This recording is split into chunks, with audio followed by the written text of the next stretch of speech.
लगातार जो व्यक्ति काम करता है उसके सामने किस प्रकार जो है वो प्रकृति अवसर देती है, उसका उदाहरण है सिकंदर सिंह। कि साहित्य बहुत बड़ी चीज है, उसको पार पाने के लिए आप विद्यार्थियों को क्या कहना चाहेंगे कि आपने रीतिकाल को कैसे तैयार किया, तो आप क्या कहेंगे?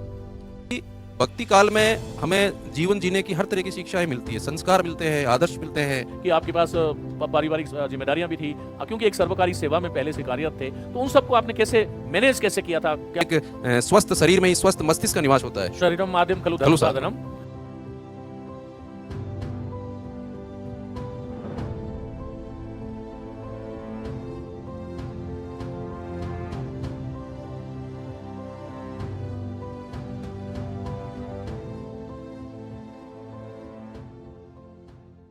साथियों नमस्ते, आप सभी का हार्दिक स्वागत अभिनंदन करता हूं।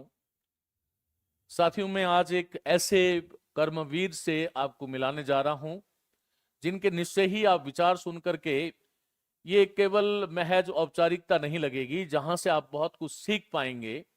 अभी मैंने इनको कार्यक्रम में सुना तो मुझे लगा कि एक शिक्षक को कैसा होना चाहिए, कुछ वैसा ही प्रिय सिकंदर में मुझे आज लगा है।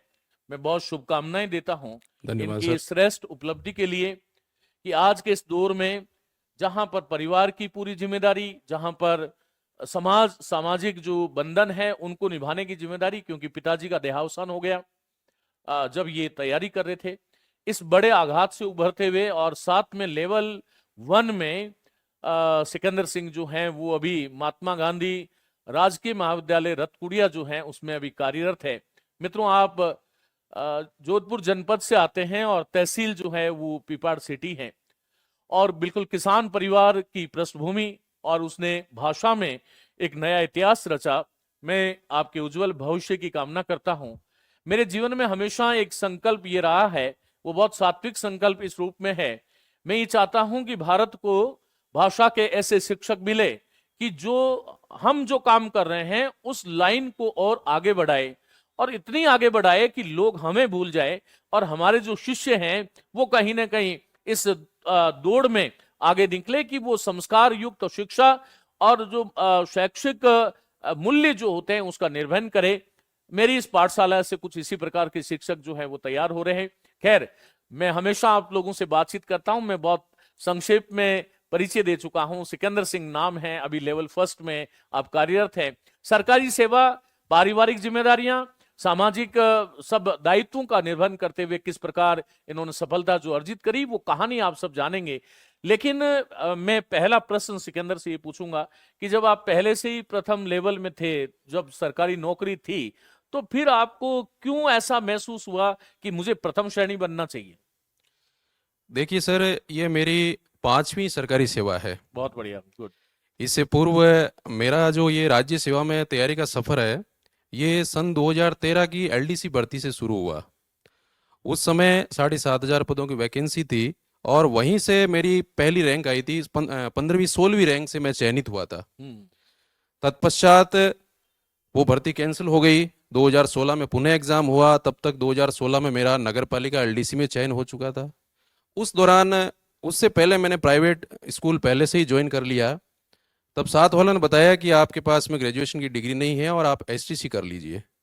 तो मैंने प्री बीएसटीसी की तैयारी की, और पूरे राजस्थान में 2015 का मैं टॉपर रहा हूँ। बहुत बढ़िया। एमडीएस मुझे ये यूनिवर्सिटी। बातें पता नहीं थी, एक बीच में रोकूंगा कि जो आज का युवा ये कहता है कि एक सरकारी नौकरी मिल जाए, आप एक साक्षात मूर्तिमान व्यक्ति को देख रहे हैं। मेरे मुख से निकला शब्द मां सरस्वती की कृपा से ये सार्थक हो गया कि वस्तुतः मैंने कर्मवीर शब्द का उपयोग किया, और ये कर्मवीर उस रूप में मेरे सामने आ रहे हैं। ये बात मुझे नहीं पता थी कि 5 सरकारी सेवाओं में चयन, और लगातार जो व्यक्ति काम करता है उसके सामने किस प्रकार जो है वो प्रकृति अवसर देती है, उसका उदाहरण है सिकंदर सिंह। बताइए। हाँ, फिर क्या हुआ? तो एसटीसी में, प्री बीएसटीसी में मैंने फर्स्ट रैंक तैयारी स्कूल के साथ साथ में की, निजी विद्यालय में पढ़ाता था, और उसके साथ में तैयारी करते हुए मैंने प्रथम रैंक हासिल की। उस समय एमडीएस यूनिवर्सिटी ने 2015 में एग्जाम करवाया था। तब से मेरा आत्मविश्वास और बढ़ गया, और उस दौरान जो है 2015 में मेरे कई साथी थे, वो पहले से 2015 वाली भर्ती में शिक्षक बन गए थे। तो उस समय मैंने भी संकल्प लिया कि आखिरकार, क्योंकि मुझे शिक्षा से पहले से ही जुड़ाव था, और ऐसा लगता था कि बनना तो शिक्षक ही है, बाकी ये बीच वाले रास्ते हैं वो कहीं ना कहीं बेरोजगारी हटाने के लिए एक बहाना है। तो मैंने नगर पालिका में ज्वाइन कर लिया था बाली में उस दौरान, दिसंबर 16 की बात है, और मेरी एसटीसी भी चल रही थी, और यूं कहें कि मेरी फाइनल ईयर की इंटर्नशिप चल रही थी, और नौकरी लग गई तो जाना भी जरूरी था क्योंकि 25 साल की आयु अवस्था हो चुकी थी। तो वहाँ मैंने ज्वाइन किया, मैं 2-3 महीने रहा। तो विद्यालय के पास से मैं गुजरता था, तब देखता था शिक्षकों की, उनकी कितनी अच्छी नौकरी है। मैं सुबह 9 बजे ऑफिस में घुसता हूँ, 6 बजे निकलना होता है, अंधेरा हो जाता है, और ये कितनी बढ़िया नौकरी है, और मेरी एसटीसी चल रही है और मेरी वहाँ चल रही है, और मैं छोड़ के आया हूँ बीच में। तो कहीं ना कहीं मेरे अंदर से जो आत्म प्रेरणा जगी, और मैंने वहाँ से रिजाइन कर दिया। रिजाइन करके वापस आकर के फिर मैंने मेरी एसटीसी जो बची खुची इंटर्नशिप थी, गांव आया, कंप्लीट की, और मैंने पूरे 2 साल जो है मेरे कंप्लीट हो गए। 2017 में मेरा हाईकोर्ट एलडीसी में भी चयन हो गया, अच्छी रैंक से चयन हुआ। तो डिस्ट्रिक्ट जज के पास में गए, इंटरव्यू लिया उन्होंने ही आपकी तरह, और उन्होंने पूछा कहाँ जाना चाहते हैं, मैं कि पिपार सिटी में। कि पिपार सिटी में, मैं कि ठीक है, वहाँ नौकरी हो जाएगी आराम से। तो वहाँ मैंने कोर्ट में भी 15 महीने सेवाएं दी, न्यायिक सेवा में भी। तो न्यायिक सेवा में सेवाएं दी, और उसी दौरान जो है 2018 वाली भर्ती भी आ गई, और हमने दिसंबर 17 में ज्वाइन किया, और हमारा एग्ज़ाम था फरवरी 19 में, सॉरी फरवरी 18 में एग्ज़ाम था, दिसंबर 17 में ज्वाइन किया। और पहले से मैं अच्छी तैयारी में संलग्न था, इस कारण से अच्छे नंबरों से 121 नंबर उस 2018 वाली रीट में भी मेरे आए। और इस तरह से मेरा एक तरह से शिक्षा विभाग में घुसने का सपना तो साकार हो गया, मुझे एंट्री मिल गई। लेकिन मेरा जो पढ़ने का शौक था वो बिल्कुल कम नहीं हुआ, और मैंने अनवरत अध्ययन को जारी रखा। और ग्रेजुएट पहले मैंने कर लिया था, ग्रेजुएशन भी उस दौरान, जब मैं शिक्षा सेवा में आने से पहले मैंने किसी तरह से बीए कर ली थी। साइंस बैकग्राउंड से था, लेकिन फिर बाद में किसी तरह से छोड़ना पड़ा। तो ग्रेजुएशन तो मेरी हो गई थी।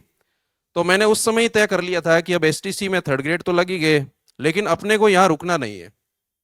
तो इसी मेरी जो है जिद ने, फिर मैंने प्रोबेशन के साथ में मास्टर डिग्री कर ली, और मैंने हिंदी विषय को उस दौरान चुन लिया।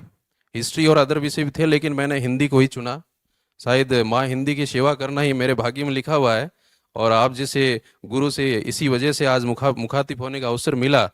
और उस दौरान जब मैंने एमए हिंदी से पास कर लिया, तो तुरंत मैंने ये भी तय कर लिया कि बीएड भी कोटा ओपन से ही करना है, कहीं बाहर से बीएड नहीं करनी है। तो साथी शिक्षक कहते थे कि भाई 500 सीट है और वहाँ कड़ा मुकाबला है। तो मैंने उनको कहा कि अगर 500 सीट में चयन बीएड में नहीं होगा फ्री में, तो फिर आगे कहीं नहीं होगा। तो मैंने वहां पे तैयारी की, और वहां पे तैयारी करते करते मैंने तैयारी करके ही वहां पर भी एग्जाम दिया, बिना तैयारी के नहीं दिया। कई साथी थे बिना तैयारी एग्जाम देते, 3 साल हो गए, लेकिन उनका चयन प्री बीएड में कोटा ओपन में नहीं हुआ। जो कोई एक शिक्षक के लिए मेरे हिसाब से इतनी बड़ी बात नहीं होनी चाहिए। प्री बीएड का कंपटीशन इतना हाँ, टफ नहीं इतना होता इतना है। ऐसा नहीं होता। मैं कोटा गया काउंसलिंग के लिए, वहाँ लिस्ट लगी हुई थी, वहां देखा तो वहां पर भी सेकंड रैंक आई हुई है प्री बीएड में भी। तो सेकंड रैंक वहां भी आ गई। तो मेरा हौसला और बुलंद हुआ कि अब जल्दी से बीएड पूरी हो जाए किसी तरह से। तो बीएड का मेरा सेशन जो अलॉट हुआ वो था 21 से 23। उस दरमियान एक भर्ती भी आ गई, 2022 वाली भर्ती थी। तो मैंने कहा चलो एक बार ऐसा है कि बीएड तो है नहीं, बीएड जब तक चल रही तब तक बीएड पर ही मैंने ध्यान दिया, पहले बीएड की किताबें ढंग से पढ़ लें, आगे भी ये काम आएंगी, क्योंकि उसमें साइकोलॉजी और बड़ी अच्छी किताबें थी जो डिटेल में थी। तो बीच में मैंने उसको हिंदी एक बार बीच में कोर्स लेने का नहीं सोचा, एक बार बीएड पूरी हो जाए फिर हम स्टेप बाय स्टेप जो है आगे बढ़ेंगे। एक साथ सब काम संभव नहीं थे, क्योंकि काफ़ी सारी जिम्मेदारियां भी थी, और भी इतना फ्री था, इतना टाइम भी नहीं मिलता था। 7-8 घंटे तो वैसे ही निकल जाते थे उसमें से। तो उस दौरान जो है 2022 में एग्ज़ाम तो मैंने दिया। मेरी हिंदी व्याकरण पहले से ही अच्छी हो गई थी, कारण था कि एलडीसी। एलडीसी और कई सारी चीजें। हाँ, और सर एलडीसी में भी मैं आपको बता दूं कि जो हाईकोर्ट एलडीसी का पेपर होता था उस टाइम, उसमें सिर्फ भाषा के ही 200 प्रश्न आते थे, 100 हिंदी के, 100 इंग्लिश के। तो उस दौरान भी मैंने हिंदी में 100 में से 96 प्रश्न सही किए, बढ़िया, बहुत नेगेटिव मार्किंग नहीं थी। और इंग्लिश के 90 प्रश्न सही किए। 186 प्रश्न मैंने 200 में सही किए, इसलिए मुझे मेरा जो है गृह तहसील में मैं पोस्टिंग मिली। तो हिंदी व्याकरण मेरे लिए पहले से ही बढ़िया थी, क्योंकि एलडीसी में मैंने पढ़ रखी थी। और पहले भी मैं एक बार एलडीसी में 13 में एक बार ही मैं कोचिंग गया था, उसके बाद मैं कोचिंग कहीं गया भी नहीं था। तत्पश्चात जो है हिंदी व्याकरण पेपर देखा, तो पेपर तो एकदम से तैयारी थी नहीं, तो मैंने सोचा पहले पेपर की तैयारी कर लेते हैं, बीएड तो है नहीं, और दूसरा पेपर में जो हिंदी व्याकरण के प्रश्न आएंगे वो तो कर ही लेंगे। तो पहले पेपर की मैंने 4-5 दिन ही तैयारी की। 4-5 दिन तैयारी करके और फिर मैं एग्जाम में बैठा। पता नहीं उस टाइम पेपर का स्तर थोड़ा ठीक था, तो फर्स्ट पेपर में उस समय मेरे 45 क्वेश्चन सही थे। 5 दिन की तैयारी में 45 क्वेश्चन उस भर्ती में 2022 वाली में सही थे। और बहुत ही अच्छा हुआ था हिंदी व्याकरण का भी पेपर। लेकिन साहित्य से मैं अनभिज्ञ था। साहित्य के बारे में मुझे बिल्कुल भी पता नहीं था। हालांकि मैंने ग्रेजुएशन में पढ़ा था, लेकिन इतना अच्छा ज्ञान साहित्य का मुझे हुआ नहीं था। मैया पाठशाला में आने से पहले मुझे इतना अच्छा ज्ञान साहित्य का नहीं था। इतनी रुचि मेरी अच्छा, साहित्य आप के बीच में प्रति टोकूंगा कि जागृत ये नहीं हुई। मैया पाठशाला से आप जुड़े कैसे, कब जुड़े? जी सर, यही मैं बता रहा हूँ। हम्म। मैं 2022 में जो पेपर है वो दे करके जोधपुर से वापस गांव आ रहा था बस में। हम्म। तो उस दौरान ही आप हमेशा की तरह जैसे ही एग्जाम खत्म होता है तो तुरंत आप पेपर लेके आ जाते हैं हम्म। सॉल्यूशन करवाने के लिए। हम्म। तो मेरे गांव का ही एक लड़का था, वो बस में बैठा बैठा देख रहा था। मैं पेपर दे के आ रहा था परिवार सहित, तो वो बैठा बैठा देख रहा था यूट्यूब पे। तो पेपर का सॉल्यूशन हो रहा था। मेरे पास भी पेपर था और मुझे लग रहा था कि मेरा भी ठीक ही हुआ होगा, कुछ तो मैंने भी किया है, ऐसा तो है नहीं कुछ किया नहीं है। हम्म। तो वो देख रहा था उस समय आप सॉल्यूशन करवाते। मैंने उनसे पूछा कि भाई ये कौन से सर हैं और क्या पढ़ाते हैं। तो उसने मुझे बताया आपके बारे में कि ये मैया सर हैं अजमेर से, और बहुत ही अच्छा जो है इनका हिंदी साहित्य और हिंदी व्याकरण पे अच्छी पकड़ है और बहुत ही अच्छी तैयारी करवाते हैं। हम्म। तो मैंने भी काफ़ी देर तक जो है आपका सॉल्यूशन मैं भी तुरंत उस समय यूट्यूब पे देखने लग गया और पेपर में टिक लगाने लग गया जैसा भी है। तो उस समय भी मैं प्रभावित हो गया था आपसे कि जिस तरह से आपने गा गा करके और मेरी बहु बाधा हरो राधा नागरी सोई, और प्रश्न आया था मुझे याद है 2022 वाले हाँ, में ये ये प्रश्न आया प्रश्न था, हाँ। अभी तक मुझे याद है। तो मुझे लगा कि वास्तव में ये मैं सही दिशा की ओर जा रहा हूँ। हम्म। मुझे सही आदमी मिला है ऐसे ही, जिसको मैं पहले से ढंग से जानता भी नहीं था उस लड़के को, वो यूं ही मिल गया मुझे। हम्म। तो उस दौरान मैंने तय कर लिया कि हाँ ये ठीक है अब। तो मैंने पहले ही दिमाग में सेट कर लिया था कि अब तो इसी दिशा में बढ़ना है। लेकिन 2023 में बीएड कंप्लीट पहले होनी जरूरी थी। वो तो ठीक है, पेपर दे दिया था, अक्टूबर महीना था शायद, 22 में अक्टूबर में एग्जाम हुआ था। हम्म। तो 23 में जैसे ही बीएड कंप्लीट हुई तो मैं फ्री हो गया बीएड से। एकदम बीएड से फ्री होते ही फिर मेरे दिमाग में हो गया कि अब तो हिंदी साहित्य पढ़ना है, व्याकरण पढ़ी हुई है ही है। और हिंदी साहित्य पढ़ करके और फर्स्ट पेपर ऑलरेडी लगा कि ये तो कुछ है ही नहीं, ऐसे ही आ जाते हैं 45 नंबर तो वो तो हो जाएंगे, ऐसा कुछ लगा नहीं था। हम्म। तो उसके बाद में मैंने आपकी क्लास जो है पहले मैं यूट्यूब पे गया। यूट्यूब पे मैंने कुछ दिन, 1-2 दिन 3 दिन ऐसे यूट्यूब पे पढ़ा मैं। उस टाइम भारतेंदु युग पढ़ा। तो कुछ मैंने रजिस्टर में लिखा भी। उस समय आप आधुनिक काल शुरू कर रहे थे, अंग्रेज राज सुख साज। हम्म। तो थोड़े दिन मैंने यूट्यूब पे पढ़ाई की, फिर मुझे लगा कि अब यूट्यूब तो ऐसे व्यवस्थित नहीं लग रहा था, नया था, पता नहीं था कि शुरू कहाँ से करना है। तो मुझे लगा कि पता नहीं कहाँ से बीच में शुरू हो गया, क्या हुआ, हम्म। तो व्यवस्थित नहीं लग रहा था। हम्म। फिर मैंने आपको ज्वाइन किया 15 जून 2023। अच्छा। 15 जून 2023 से मैंने आपको ज्वाइन किया। और आपकी रिकॉर्डेड क्लासें मैंने उस समय देखी। उस समय आपकी चल तो रही थी क्लासेस, लेकिन मैं पीछे था, वो मेरे काम की नहीं थी। आप शायद उस समय आधुनिक काल और ये गद्य विधाएं पढ़ा रहे थे, तो मैं पीछे था। तो मैंने सोच लिया कि अब वो काम की नहीं है, हमें तो शुरू से करना है। तो जिस प्रकार से आपने मार्गदर्शन किया, पता चला कि आदि काल, भक्ति काल, रीति काल, इस तरह से चलना पड़ेगा। हम्म। तो उसी तरह से मैं चला।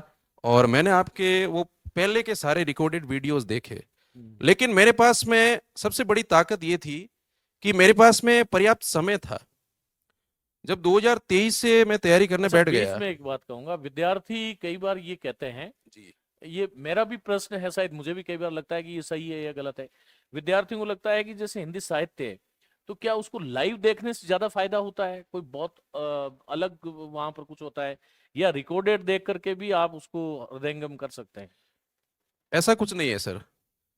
हिंदी साहित्य लाइव देखो या रिकॉर्डेड देखो, मुझे नहीं लग रहा है कोई फर्क पड़ता है। क्योंकि आप रिकॉर्डेड भी, उसमें कोई मैथमेटिक्स का क्वेश्चन तो है नहीं जो बीच में कहीं अटक गए तो आपको पूछना पड़ेगा। हम्म।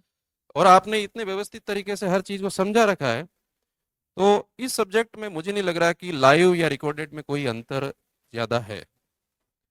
क्योंकि रिकॉर्डेड थे आपके क्लासेस, और रिकॉर्डेड के मैंने सब कुछ नोट कर लिया। आपने जब साहित्य पढ़ा तो उस साहित्य को पढ़ते समय आपने, जैसे एक तो हमने जहां पर मोस्ट बताया, उसको उसको नोट किया होगा। दूसरा, क्या उसके कोई नोट्स भी बनाए थे? सर मेरा पढ़ने का तरीका, वो कहते हैं ना कि जो शांति काल में लहू बहाया बहाया जाता है हम्म। वही काम आता है। हम्म। तो वो लहू तो फिर शांति काल क्योंकि में। आपको उसका टेस्ट आ गया था इनको कि पहली रैंक लाई जा सकती है, और मुझे लगता है कि ये इसलिए शांतिकाल, ये बहुत बड़ी बात इन्होंने कही है सिकंदर ने, कि होता क्या है, विद्यार्थी जिस समय परीक्षा की तिथि घोषित हो जाती है उस समय सारे के सारे टूट के पड़ते हैं। अक्सर जो है मैं देखता हूं कि जो लोग सफल हुए हैं उन्होंने लगातार जो है वो साल 2 साल, जो शांति काल जो हम जिसको कह रहे हैं, जब कोई सुगबुगाहट नहीं है, जब कोई किसी को पता नहीं है कि वैकेंसी कब आ रही है, विज्ञप्ति कब आ रही है, कितनी पद आ रहे हैं, उस समय लगना, ये शायद एक रणनीति का हिस्सा हो सकता ये है। बहुत बड़ा हिस्सा है। अच्छा, जो नया विद्यार्थी जो पहली दफे जो प्रविष्ट हो रहा है, हम जी कुछ ऐसी बातें करना चाहेंगे। जी। जो पहली बार, जिसको आपने अभी एक बात कही कि आप तो बड़े मैच्योर थे, आप 25 वर्ष के भी हो गए हाँ थे, हाँ। आपने नौकरियां भी ज्वाइन कर ली, और उसके बाद में भी आपको शायद जो है ये दिमाग में कॉन्सेप्ट नहीं था कि पहले आदिकाल पढ़ना चाहिए, फिर भक्तिकाल, फिर रीतिकाल, फिर आधुनिक काल, अंग्रेज राज साज सुखे सब भारी, पई धन विदेश चली जात, ये ये अति अधिक वारी। खुआरी। ये तो आधुनिक काल की, भारतेंदु युग की बात हो गई। जी जी तो जब तक हम आदिकाल को संवेदनाओं से नहीं जुड़ते हुए, क्योंकि साहित्य मुझे लगता है कि एक 300 घंटे की कहानी है, जी। जो 3 घंटे की फिल्म होती है वो वहां 300 घंटे की फिल्म है, बिल्कुल सर। तो उसको क्रमबद्धता से पढ़ते हुए आगे बढ़ना चाहिए, आपने कहा। लेकिन जो नया विद्यार्थी, उसके सामने बड़ा भय है, भयाक्रांत हो जाता है, वो आतंकित सा हो जाता है उससे, कि साहित्य बहुत बड़ी चीज है। उसको पार पाने के लिए आप विद्यार्थियों को क्या कहना चाहेंगे, क्योंकि अब आप खुद राजपत्रित अधिकारी बन गए हैं, जी सर। तो एक मेरे बराबर के शिक्षक आप बन गए हैं, तो आप मुझे ये बताइएगा, आप सामान्य विद्यार्थी जो बिल्कुल पहली बार शुरुआत कर रहा है, मान लीजिएगा ये बच्चे हैं, ये पहली बार शुरुआत कर रहे हैं, जी इनको सर। आप क्या कहेंगे? इनको सर मैं यही कहना चाहूंगा कि आप एक तो आत्मविश्वास के साथ पढ़ें और साहित्य को रुचि के साथ पढ़ें। साहित्य को कभी भी आप बोझ ना समझें, क्योंकि साहित्य जब आप रुचि लेकर पढ़ेंगे तो साहित्य अपने आप आपके हृदय में समाविष्ट होगा। और आप निरंतर पढ़ें। यूं नहीं है कि आप बीच में 2 दिन गैप रख दिया, फिर बाद में पढ़ने लगे, फिर गैप रख दिया, ऐसे नहीं पढ़ें। आप साहित्य को निरंतर अध्ययन करते रहें और साहित्य में रुचि लें। बोझ मानकर अगर हम कोई भी कार्य को करते हैं तो वो कहीं ना कहीं हमारी स्मृति में स्थायी नहीं होता है। इसलिए आप रुचि के साथ में किसी भी काम को करते हैं, चाहे कोई भी विषय हो, साहित्य हो चाहे कोई दूसरा विषय हो, रुचि रुचि उसमें वहां बहुत पर जरूरी बन ही है। नहीं पाती है। जब विद्यार्थी पहली दफा आता है तो उसको पता चलता है कि ये 5 लेखन की विधियां हैं, जिसमें वर्णानुक्रमी है, कालानुक्रमी है, सामाजिक है, वैज्ञानिक है, विधेयवादी पद्धति है। फिर जैसे ही उससे थोड़ा पार पाता है तो करीबन 150 ग्रंथ आ जाते हैं, जो पुस्तकें हैं। जी मेरा सर। मतलब यह है कि जो इतने तथ्य हैं, मैं आपसे कुछ निकलवाना चाह रहा हूं, जी जी। आप विद्यार्थियों तक पहुंचाएं वो चीज, कि जी ये सर। इतने तथ्य हैं। फिर वो जब आदिकाल में आकर के प्रवृत्तियों से आगे आकर के, जब वो पहली बार जब वो सिद्ध सिद्ध साहित्य पढ़ता है तो उसको मजा आने लगता है। जी सर। लेकिन वो, क्योंकि वो कहते हैं ना कि वो जो पहला इंप्रेशन जो था, उसमें तथ्य तथ्य तथ्य तथ्य, ये शिक्षक के लिए भी बड़ी शायद मुझे लगता है कि ये एक बहुत बड़ा ऐसा चैलेंजिंग काम है कि वो उसको कैसे प्रस्तुत करे, जबकि उसको पता है कि सामने वाला विद्यार्थी को जान नहीं रहा है। देखिए, तथ्य तो आएंगे साहित्य में, लेकिन आपको एक बार डिटेल में आपको पढ़ लेना है। उसके बाद में आपको तथ्य अलग करने हैं। कि जैसे बस ये महत्वपूर्ण बात है। सिद्ध साहित्य है, तो सिद्ध साहित्य में जैसे सरप्पा आ गए, तो सरप्पा ने कौन कौन से जो है दोहा कोश रचा है, तो दोहा कोश में प्रसिद्ध दोहा कौन से हैं, या कणहप्पा है, उनका प्रसिद्ध ग्रंथ कौन सा है। तो ये जो चीजें, यानी जो चीजें पूछी जाने योग्य चीजें हैं, उनको आप फिर अलग से लिखें। एक बार पूरा पढ़ें। पूरा पढ़ने के बाद में उसमें से जो लग रहा है कि ये चीजें हैं जो हमें नहीं आ रही है और ये पूछे जाने योग्य है, वो सारी चीजें, जैसा कि सर भी बताते रहते हैं कि ये बहुत मोस्ट इंपॉर्टेंट है, तो उस पर बहुत ज्यादा फोकस करते हुए आपको अलग से उनको लिख करके और उनको बार बार देखना है। आज देख लिया तो 10 दिन बाद फिर देखें आप कि क्या मुझे वो याद है कि नहीं है। ये बहुत बड़ी बात है। देखिए, श्रोतव्यो मंतव्यो निधिध्यासितव्यो, केवल श्रवण मात्र से अभिष्ट की सिद्धि नहीं होती। तो यहाँ पर सुनने के बाद में उस चीज को वापस अपने आप को रीचेक डायरी बनानी चाहिए, जी सर। जहां पर आपको ये देखना चाहिए कि आदिकाल में मैंने ये पढ़ा था, ये मुझे याद है। अब एक और समस्या आती है कि रीतिकाल के बाद में, जैसे मान मैं आपसे कहूं कि आपने रीतिकाल को कैसे तैयार किया, तो आप क्या कहेंगे? रीतिकाल में जिस प्रकार सबसे पहले रीतिकाल की प्रवृत्तियां क्या रहती हैं, हम्म। प्रवृत्तियों पे कौन कौन से प्रश्न बनते हैं, पहली बात तो आपने जो प्रवृत्तियां हैं टॉपिक वाइज बताई हैं कि रीतिकाल की कौन कौन सी प्रवृत्तियां हैं जो मुख्य रूप से रही है, फिर उनको डिटेल में भी लिखवाया आपने कि प्रवृत्ति के बारे में। तो पहले रीतिकाल की प्रवृत्तियां, उसके बाद में रीतिकाल का भी विभाजन हो गया रीतिबद्ध, रीति सिद्ध और रीति मुक्त में, तीन भागों में हमने किया। तो सबसे पहले आपको ये ध्यान रखना है कि रीतिबद्ध है, रीतिबद्ध क्या है, ये काव्य शैली है वो किस प्रकार की है, फिर उसमें कौन कौन से कवि आते हैं। हम डिटेल में पूरा पढ़ लेते हैं और अपने को कवि नहीं पता है कि सेनापति कौन से में आते हैं, तो फिर हमारी पढ़ाई बेकार हो जाती है। क्या पता है कई बार सतही प्रश्न पूछ लेते हैं और वो हमें आते नहीं है। तो इस प्रकार से विभाजन पहले स्पष्ट होना चाहिए। उसके बाद में हम अंदर जाते हैं कि केशव को पहला कवि किसने बनाया, किसने बताया, केशव की कौन कौन सी रचनाएं थी, राम काव्य से संबंधित केशव ने क्या लिखा है, उसमें कितने सर्ग हैं, कितने क्या कहते हैं प्रकाश हैं, 39 प्रकाश है शायद, 39 प्रकाश हैं। तो इस तरह से उसके बाद में पहले आप ढंग से वर्गीकरण देख लें कि रीतिकाल के क्या वर्गीकरण है, कौन कौन से कवि किस में आते हैं, फिर आप एक एक कवि को आराम से पढ़ेंगे, तब जाकर के आपको लगेगा कि वास्तव में रीतिकाल में बहुत आसानी से याद हो जाते हैं। कई ग्रंथ वैसे ही याद हो जाते हैं कि अलंकार का है, ये रस का है, कौन सा किसका है, कुलपति मिश्र किससे संबंधित, अच्छा, सारे। आपको जो ये जो वैसे तो तीन ही काल है, जी आदि मध्य और जो है आधुनिक, लेकिन जो चारू काल की जो हम बात करते हैं, आदि काल है, फिर भक्ति काल है, फिर रीति काल है, फिर आधुनिक काल है, इसमें कौन सा काल है जिसको आप ये कहेंगे कि ये मुझे सबसे अच्छा लगता है? देखिए, मुझे सबसे अच्छा काल लगा है भक्ति काल।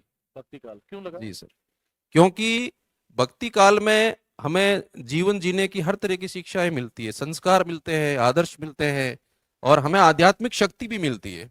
और मैं तो शुरू से ही मेरा जो नियमित जो दिनचर्या रही है उसमें मैं हमेशा श्रीमद् भगवद गीता का पाठ करता हूँ, चाहे मुझे टाइम में मिले, कितनी भी परीक्षा नजदीक आ गई, लेकिन चाहे वो पाठ 15 मिनट का है या 20 मिनट का है, कभी 10 मिनट का हो जाता है, कभी 18वां अध्याय लंबा होता है, लेकिन मैं करता हूँ, मैंने कभी नहीं छोड़ा है। बहुत बढ़िया, बहुत और बढ़िया। उसमें अद्भुत शक्ति होती है। ये एक भारत का युवा बोल रहा है, जिस बात को हमारे चिंतकों ने रेखांकित किया हजारों वर्ष पहले, कि भगवत गीता केवल एक ग्रंथ नहीं है, उनके शब्दों का जो अनुरणन है, जिसके माध्यम से हमारा शरीर जो कंपन होकर के शरीर में जो ऊर्जा आती है, उसकी शिक्षाओं की बात तो आगे की है, लेकिन उसमें वर्ण शब्दों का इस प्रकार गुंफन है, संगुंफन किया गया है, जिसके माध्यम से व्यक्ति को एक अलग तरह की ऊर्जा मिलती है, और वो शायद इनकी वाणी में आप देख पा रहे हैं। अच्छा, एक प्रश्न साहित्य से और करूंगा, अगले विद्यार्थी से काव्य शास्त्र के बारे में बात करूंगा कि साहित्य में एक सबसे बड़ी समस्या ये आ जाती है कि जो गद्य विधाएं होती है, जिसमें कहानी है, नाटक है, उपन्यास है, रेखा चित्र है, संस्मरण है, इनको क्या जो है वो कितनी बार पढ़ना चाहिए एक विद्यार्थी को, और उसका क्या क्रम रखना चाहिए? देखिए सर, इसमें इतनी सारी रचनाएं हो जाती हैं, जैसे हम कहानी को ही लेते हैं तो इतनी सारी कहानियां हैं, तो एक एक जो है लेखक ने कितनी सारी कहानियां रखी हैं। तो मेरा तो यही रहता था कि मैं इस पोर्शन को थोड़ा अलग ही रखता था। जैसे मेरा सुबह का टाइम होता स्कूल का, 7 बजे का होता, तो मैं सुबह आधा घंटा मैं अलग से रजिस्टर में लिख करके स्कूल में ले जाता। स्कूल में मेरे साथी एक सेकंड ग्रेड लगे हुए हैं, और बड़े विद्वान साथी हैं, वो भी हिंदी के ही हैं, और इन्हीं दिनों कंपटीशन की तैयारी करके लगे हुए हैं, तो उन्होंने भी अच्छी मेहनत की है, तो अच्छी जानकारी रखते हैं, रुचि भी रखते हैं। तो हम आपस में डिस्कशन करते थे कि भाई ये नाटक किसका है, ये कहानी किसकी है, तो वो भी पूरी रुचि लेते थे। तो उनका भी पूरा सहयोग रहा है, उन्होंने भी मुझे थोड़ा गाइड भी किया है कि ये किताबें भी मेरे पास में है जो मैंने पढ़ी है। तो मुझे लगता है कि ऐसी चीजें डिस्कशन में अपन लाएं तो ज्यादा फायदेमंद रहता है, ना कि रटने से, क्योंकि फिर रटने से आदमी बोर हो जाता है, इधर उधर होने के चांसेस ज्यादा रहते हैं। बहुत सही बात कही है कि आप लोग जहां पर हैं वहां एक दो साथी ऐसे जरूर बनाएं जिनके जिनके साथ आप परस्पर विचार विमर्श कर सकते हैं, क्योंकि इतनी कहानियां है, सही बात है, इतने नाटक है, एक एक लाल और मिश्र, लक्ष्मी नारायण लाल और मिश्र, बिल्कुल सर, कितने नाटक उन्होंने लिख दिए, भीष्म शाहनी है, उन्होंने कितने नाटक बिल्कुल रख सर। दिए। तो मानवीय मस्तिष्क जो है उसकी कहीं ना कहीं सीमा है, उस सीमा का अतिक्रमण करने की पराकाष्ठा जो है वो मनुष्य में है तो सही, लेकिन सामान्यतः वो हो नहीं पाती। तो उसका सबसे अच्छा मुझे लगता है ये तरीका हो सकता है कि परस्पर उसका अभ्यास किया जाए। अभ्यास किया जाए और डिस्कशन विचार विमर्श से अच्छा, और एक ज्यादा तैयारी स्थायी। करने के लिए एक विद्यार्थी को जो ठीक ठाक, मान लीजिए आपका एक पार्ट पहले से मजबूत था, जी आप कह रहे हैं कि व्याकरण, क्योंकि पहले जी जो है वो न्यायिक सेवा में भी आप जा चुके थे, बिल्कुल सर। इधर उधर 4 नौकरियां आपने पहले कर ली, तो कितना समय एक विद्यार्थी को लगना चाहिए कि भाई हाँ इतना समय तो उस विद्यार्थी को लगेगा? विद्यार्थी को कम से कम 6-7 घंटे डेली अध्ययन तो करना चाहिए ये मेरे जो हिसाब से। बाजार में चल रहा है कि 10 घंटे, 12 घंटे, 18 घंटे, नहीं हो तो सकता सर, ये संभव नहीं है मेरे हिसाब से, क्योंकि फिर दिमाग जवाब दे जाता है। इतना अपने दिमाग में घुसता नहीं है, बैठे भले ही रहो लिए। हम्म, क्योंकि हमें क्वालिटी स्टडी करनी है, क्वांटिटी से मतलब नहीं है। आप 10 घंटे रहे हैं, पढ़ रहे हैं 4 चैप्टर, और आपको पूछ लिया जाए पहला चैप्टर और फिर आप सोचने लग जाएं, हम्म, तो ऐसी पढ़ाई फिर लास्ट में जो इच्छित परिणाम है वो नहीं दे पाती है। हम्म। क्योंकि आप थोड़ा पढ़ें लेकिन मेरे हिसाब एक से अच्छा एक पढ़ें। विद्यार्थी जो है वो एक ही समय में वो तीन तीन शिक्षक को फॉलो करते रहते हैं, उसके बारे में आपको क्या कहना है? क्या ये सही है या नहीं करना चाहिए? ये कतई सही नहीं है सर। आपको देखो, श्रद्धा तो दिखानी पड़ेगी। आपको कहीं ना कहीं एक जगह आकर के रुकना तो पड़ेगा कि हाँ ये जो शिक्षक हैं, विश्वास तो देखो आपको करना ही पड़ेगा। अगर आपका शिक्षक पर विश्वास, हृदय से विश्वास है, तो जरूर आप एक दिन वो अपना मंजिल है वो अपनी प्राप्त कर लोगे, लेकिन विश्वास दिखाना अत्यंत आवश्यक है। तो आपका कहना है कि एक शिक्षक जो है उसको जो है वो प्राथमिकता देनी चाहिए जी सर। जिससे भी आप पढ़ रहे हैं। ये बात मैं भी कई बार कहता हूं कि एक शिक्षक जो है उसी उसी के साथ आपको उन्हीं की पुस्तकें, उन्हीं का नोट्स जो है वो आपको अध्ययन में जो है उपयोग में लेना चाहिए। मैं एक बात आपसे ये पूछना चाहूंगा कि आप विद्यार्थी जो नए जो विद्यार्थी हैं उनको आप क्या संदेश देना चाहेंगे? लेकिन इससे पहले बात ये थी, अब मुझे याद आ गई कि आज जो दौर जो है, हालांकि मैं इस बात को नहीं मानता, और ये क्योंकि हमारे राजस्थान में इस प्रकार की दुर्घटनाएं कहूंगा दुर्भाग्य से ये हुई, सरकारी सेवाओं में शुचिता भंग हुई। विद्यार्थी के मन में कहीं ना कहीं ये रहता है कि क्या मैं जो है इस दौर में जहां पर चारों ओर से जो है भ्रष्टाचार का वातावरण, अब खैर वो चीज हमें पिछले 2 साल 3 साल से नहीं देखने को मिल रही, लेकिन क्या इस अप्रोच को, इसको कैसे हटाएं? क्योंकि ये तो परिवेश में है, उसको कैसे हटाओगे? देखिए सर, भ्रष्टाचार अपनी जगह पर होता है, लेकिन भ्रष्टाचार की सीमा होती है। भ्रष्टाचार हर एक पे लागू नहीं होता है, और मुझे नहीं लगता कि मेहनत करने वाले के साथ में कभी किसी तरह का भ्रष्टाचार लागू होता है। मैंने अपने जीवन में इतनी नौकरियां की, मैंने कहीं कोई मेरे ऊपर कोई भ्रष्टाचार हुआ ही नहीं, क्योंकि मैं हमेशा ऊपर ही रहा हूं। मैं उस लेवल पे आया ही नहीं जहां मैं भ्रष्टाचार की बैंड चढ़ूं। और जब आप टॉप पे, शिखर पे रहेंगे या उसके आसपास रहेंगे, तो किसी की क्या मजाल है कि आप भ्रष्टाचार की बैंड चढ़ जाओ। देखिए बहुत बड़ी बात है ये इस प्रश्न का उत्तर मुझे लगता है कि इस पाठशाला में, हालांकि शताधिक विद्यार्थियों से मैं आपको मिलाने वाला हूं, 100+ साक्षात्कार मैं आपको देने वाला हूं, लेकिन यहां पर ये प्रश्न का उत्तर सबसे सटीक दिया कि आप जिंदगी में खुद अपने आप को इतना तपा लो, इतना ऊपर चले जाओ कि वो जो चीजें जो है वो आपके सामने नीचे कहीं ना कहीं दब जाए। चलिए, ये कुछ चीजें जो थी मेरे साथियों, हम सिकंदर सिंह जी के साथ में जो है मैंने आप तक पहुंचाई है। मुझे लगता है कि आप लोग जो है वो इनके माध्यम से बहुत सारी चीजों को आप लोग कर पाओगे। मैं एक प्रश्न और ये करूंगा कि चूंकि मैंने आरंभ में ये रेखांकित किया था कि आपके पास पारिवारिक जिम्मेदारियां भी थी, क्योंकि एक सर्वकारी सेवा में पहले से कार्यरत थे, तो उन सबको आपने कैसे मैनेज कैसे किया था? क्या कोई प्रविधि थी या यूं ही बस करते रहे? नहीं सर, मेरी जो दिनचर्या रहती थी, सबसे बड़ा फैक्टर था, मैं आप सभी भाई बहनों को कहना चाहता हूं कि योग और प्राणायाम, ये आप अपने जीवन का अभिन्न अंग बनाएंगे, तो कहीं ना कहीं इससे आपकी स्मरण शक्ति और आपके स्वास्थ्य पर बड़ा ही अनुकूल प्रभाव पड़ेगा। मैं हमेशा सर की तरह ही जो है योग करके ही घर से निकलता हूँ। सूर्य नमस्कार मैं हमेशा करता हूँ, और कहीं ना कहीं ये उसी की ऊर्जा है इस उम्र में भी, कि आज भी जो है एक 18-20 साल वाले के साथ में मैं कंपटीशन में बैठ सकता हूं, और कहीं पर भी आत्मविश्वास है। क्योंकि योग और जो ये सूर्य नमस्कार, इसमें सभी सर्वांग आसन आते हैं, तो कहीं ना कहीं ये हमारे आत्मविश्वास की वृद्धि करने में बहुत सहायक है। यानी मेरे ही साथ में, मेरे उदाहरण में आपको बता रहा हूँ, मेरे ही स्कूल में साथ में लगे हुए हैं इंग्लिश के टीचर हैं L2, मेरे साथ में ही जाते थे। हम दोनों लाइब्रेरी गए लास्ट में छुट्टियों में, तो इंग्लिश की वो तैयारी कर रहे थे और मैं हिंदी की तैयारी कर रहा था। तो इंग्लिश में वो कह रहे थे कि मेरा तो सिलेबस ठीक है, छोटा ही है, और मैं फर्स्ट पेपर की तैयारी कर रहा हूँ। लगातार हमने साथ साथ तैयारी की, लेकिन उनके फर्स्ट पेपर में 2 क्वेश्चन कम रहने के कारण वो पीछे रह गए। आज कारण ये था कि उनकी दिनचर्या में कहीं ना कहीं सुबह की दौड़, सुबह का योग, सुबह का प्राणायाम और सुबह का जो नित्य का जो है हमारा आध्यात्मिक संबंध है ईश्वर के साथ में, उसकी कमी मैं मानता हूं कि उन चीजों में वो नहीं रखते थे। और मुझे लग रहा है कहीं ना कहीं जो उनका आत्मविश्वास डगमगाया हुआ, उसने उन्होंने गलतियां की, उन्होंने नेगेटिव मार्किंग कर दी, जबकि वो हो जाते। लेकिन वहां पे पढ़ना अलग चीज होती है, और परीक्षा हॉल में जो वातावरण रहता है वहां पे जो सेल्फ कॉन्फिडेंस मेंटेन रहना चाहिए आदमी का, उसमें कहीं ना कहीं अच्छे अच्छे जो तैयारी करने वाले सूरमा है वो भी मात खा जाते हैं। उन जो 75 क्वेश्चन में 1.5 घंटे का टाइम है, जो 3 घंटे का है, उस दौरान वो पेपर खराब कर जाते हैं। तो वहां आत्मविश्वास को बनाए रखने के लिए आपको, वो कहते हैं ना कि एक स्वस्थ शरीर में ही स्वस्थ मस्तिष्क का निवास होता है। शरीरम माध्यम खलु धर्म खलु साधन। साधनम। बहुत बढ़िया। चलिए एक बात ये बताइए, हालांकि समय बहुत ज्यादा हो गया, लेकिन आप ये बताइए कि जो विद्यार्थी जो दुगुना में जिनका चयन हो जाता है, जो दुगुना तिगुना लिस्ट आती है आजकल, तो उसमें चयन हो जाता है, फिर वो आकर के उसमें रह जाते हैं, क्योंकि या तो ईश्वर कोई इच्छा ही नहीं बंधाए, और वो कहीं ना कहीं हमें उसमें प्रविष्ट होने का कहीं एक मार्ग प्रशस्त हो जाता है, और वहां आकर के जब हम ध्वस्त हो जाते हैं। और ये उन विद्यार्थियों की बात है जो आपको उत्तर देना है। तो क्या आपके साथ भी ऐसा कभी हुआ, या फिर नहीं हुआ तो आप उनको क्या सीख देंगे कि उनको, वो बहुत सारे विद्यार्थी जो मेरे पास फोन करते हैं, सर अब जीने का मन ही नहीं करता, अब तो घर वाले ये कहते हैं, अब तो पड़ोस वाले ये कहते हैं, क्या कहेंगे, संक्षेप में उत्तर दीजिए। देखिए सर, जिनका दुगुना में चयन हो गया और जो फाइनल सिलेक्शन से वंचित रह गए, तो उन्होंने कुछ सीढ़ियां तो चढ़ ली है ना। अब वो शुरू करेंगे तो वापस पहली सीढ़ी से थोड़ी शुरू करेंगे, वो तो वहीं से शुरू करेंगे। तो उनके लिए तो अब आसान काम है आगे बढ़ना, क्योंकि उन्होंने इतना काम तो पहले से कर लिया है।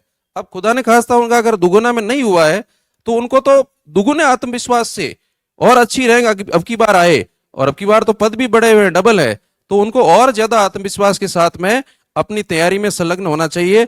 ना कि वो मन को बिल्कुल हारना नहीं चाहिए मन में कि अब मेरा कुछ नहीं होगा, क्योंकि वो बहुत आगे है। दुगुना में होना भी कोई बड़ी बात, बहुत बड़ी बात है। ऐसा नहीं है कि दुगुना में हो गया और फिर रह गया तो मतलब कमजोर था या कर नहीं पाएगा, ऐसा नहीं है। हो सकता है कि वो अगली बार टॉप रैंक से निकले। इसलिए उनको कभी भी हिम्मत मेरे हिसाब से नहीं हारनी चाहिए, और पूर्ण ऊर्जा के साथ में जीवन में आगे बढ़ने रहना चाहिए। अच्छा, पाठशाला के बारे में क्या कहेंगे विद्यार्थियों को, जो कमी है वो भी बताइए, जो अच्छा ही है वो भी बताइए। पाठशाला में सर मुझे तो कमी तो कोई दिखाई दी नहीं। जरूर से बताइए कोई एक कमी कि मुझे, कि सर आपको ये सुधारना है, मैं अवसर दे रहा हूं आपको कि आपको ये सुधारना है, क्या कहोगे आप। सर अब आप में मैंने तो कोई अब तक कमी नहीं देखी है। जो भी देखी है वो कहीं ना कहीं जीवन में मैंने उतारने की कोशिश की है। और आपकी जो सीख थी, आपने जिस प्रकार से शिक्षा के साथ में संस्कार और सबसे बड़ा अनुशासन, जो आपकी क्लास में हम वहां बैठे भी खौफ में रहते थे, ऑनलाइन में भी इतना अनुशासन जो है आपका रहता था, उससे कहीं ना कहीं मैं जीवन में जरूर उतारने की कोशिश करूंगा।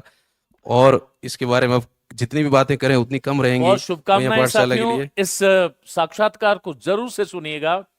ये एक शिक्षक, एक ऐसा शिक्षक जो मेरा एक प्रतिमान होता है मस्तिष्क में।